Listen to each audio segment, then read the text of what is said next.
அது என்ன உண்ட அம்மா அனுப்புகிற கோட்ஸுக்கு என்ன உண்ட அம்மா என் அப்பா கல்யாணம் கட்டியா இல்லை உண்ட அம்மையை அடி என் அப்பா கல்யாணம் கட்டியா இல்லை உனக்கு தான் டிவோர்ஸ் வேணும் உனக்கு தான் கல்யாணம் கட்டினேன் அப்போ நீ வந்து டிவோர்ஸை வாங்கிட்டு போ මේ බලන්න මේ අපේ මිනිසුන්ගේ තියෙන සක්කිලිකම ගැන මේ අම්මාව පාරේ ඔය දාලා ගියා බෑකුත් එක්කම බලන්න මේ இறைவன் அனைவரையும் பாதுகாக்கட்டும் இந்த மாதிரியான நிர்பந்தத்தில் இருந்து தாய் தந்தையர்களே.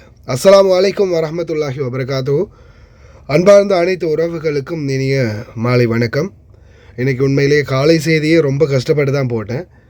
இன்றைக்கி வீடியோ போடாமல் விட்டுறலான்னு தான் பார்த்தேன். ஏன்னா அந்தளவுக்கு கொஞ்சம் தொண்டை சரியில்லை, இருந்தாலும் பேசணும் அப்படின்ற ஒரு நிர்பந்தம். பாருங்கள், எனக்கு 2-3 வீடியோ கிடைச்சது. அதில் ஒரு வீடியோ பாருங்கள், பொருட்களோட அம்மாவை இறக்கி விட்டுட்டு பஸ் ஸ்டாண்டில் இறக்கி விட்டுட்டு உடனே போயிட்டாங்களாம். வயசு போனதுக்கப்புறம் அவ்வளவுதான் இல்லை. உண்மையிலேயே சில தாய் தந்தையர்களுடைய பிரார்த்தனை இன்றைக்கி என்ன தெரியுமா? என் கை காலில் பிளம் இருக்கும்போதே ஆண்டவா என்னை எடுத்துரு, இன்னொருத்தர்கிட்ட கையேந்திரத்துக்கு மட்டும் என்னை வச்சிடாத. இன்றைக்கும் சில தாய் தந்தையர்களுடைய பிரார்த்தனைகள் அதுதான். பாருங்க, அந்த தாய் வந்து நடு ரோட்டில் நிற்கிறாங்க, விட்டுட்டு போயிட்டாங்களாம்.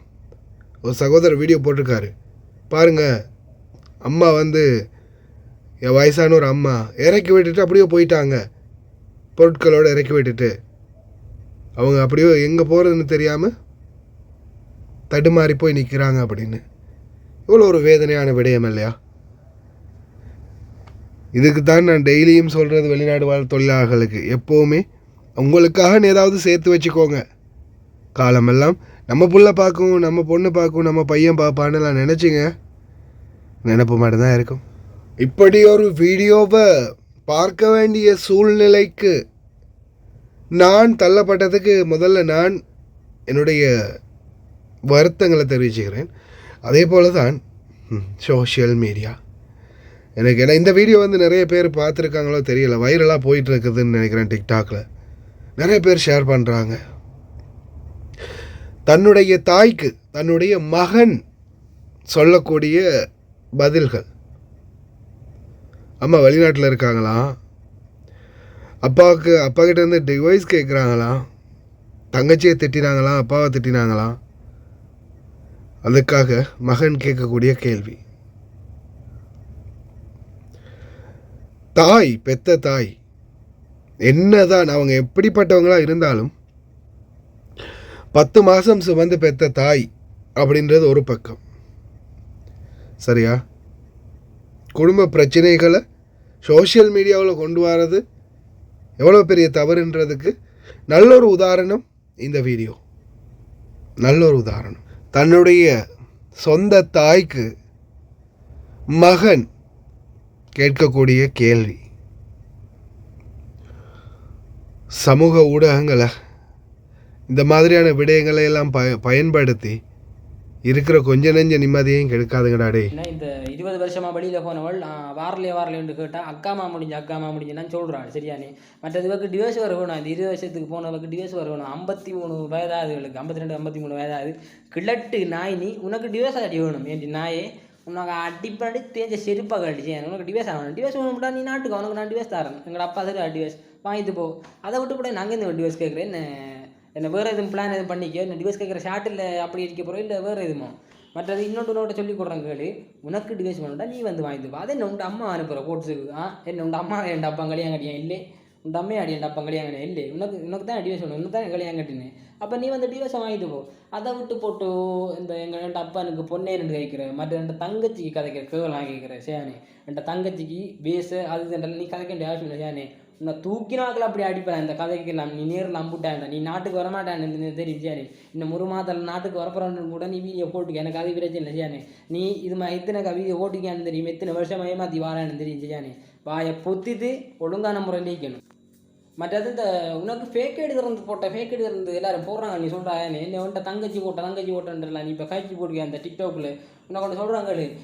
நீ எல்லாம் இந்த எப்படி சொல்கிற இந்த டிக்டாக் யூஸ் பண்ண ஏதாவது இதில் ஆள் தான் நீ எல்லாம் சரியானே. மற்ற உனக்கு ஃபேக் ஐடி திறந்து போடுறவங்களுக்கு நீ பெரிய ஜனாதிபதி மாதிரி இல்லை சரி, நீ பெரிய டிக்டாக் செலிபிரிட்டி எல்லாம் இல்லை சரியானே. கதைக்கிறத மரியாதை முறையில் ஒழுங்கான முறையில் காய்ச்சி கூடாது சரியானே. பட் இன்னொன்று சொல்கிறேன், මේ බලන්න මේ අපේ මිනිසුන්ගේ තියෙන සක්කිලිකම ගැන මේ අම්මාව පාරේ ඔහේ දාලා ගියා බෑකුත් එක්ක ඕම් බලන්න මේ ඕම් බලන්න ඕම් මේ රටේ වෙන දේවල් පේනව නේද ඔයගොල්ලන්ට මේ අම්මා කොච්චර මහන්සි වෙන්නද දරුවෝ හදන්න මේම දරුවෝ දාලා ගියාම හරිද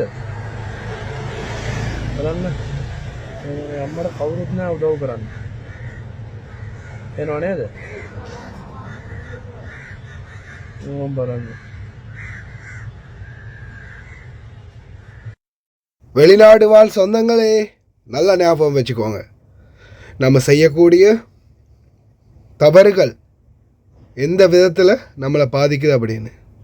பணம் பணம் பணம்னு ஒன்று பணம் சம்பாதிக்கிறோம், அப்படி இல்லையா வேறு ஏதாவது ஒரு வழிகளை தேர்ந்தெடுக்கிறோம். நம்ம விடக்கூடிய பிழைகள், நம்ம ஆரம்பத்திலேருந்தே விடக்கூடிய பிழை தவறு, நம்ம செய்த தவறு ஆலமரமாக வளர்ந்து இல்லை அசூர வேகத்தில் சீறி பாயும் ஒரு வில்லாக வந்து நம்மளுடைய இதயத்தை எப்படி தாக்கும் அப்படின்றதுக்கு இந்த பையனுடைய பேச்சு ஒரு காரணம். நல்ல உதாரணம். 20 வருடமாக அந்த தாயுடைய அரவணைப்பே இல்லாமல் வளர்ந்தவன்ன்றதால அந்த பையன் பேசுகிறது முற்றிலுமே வேறுபட்டு போயிருக்கிறதுக்கான காரணத்தை உணருங்க தாய் தந்தை.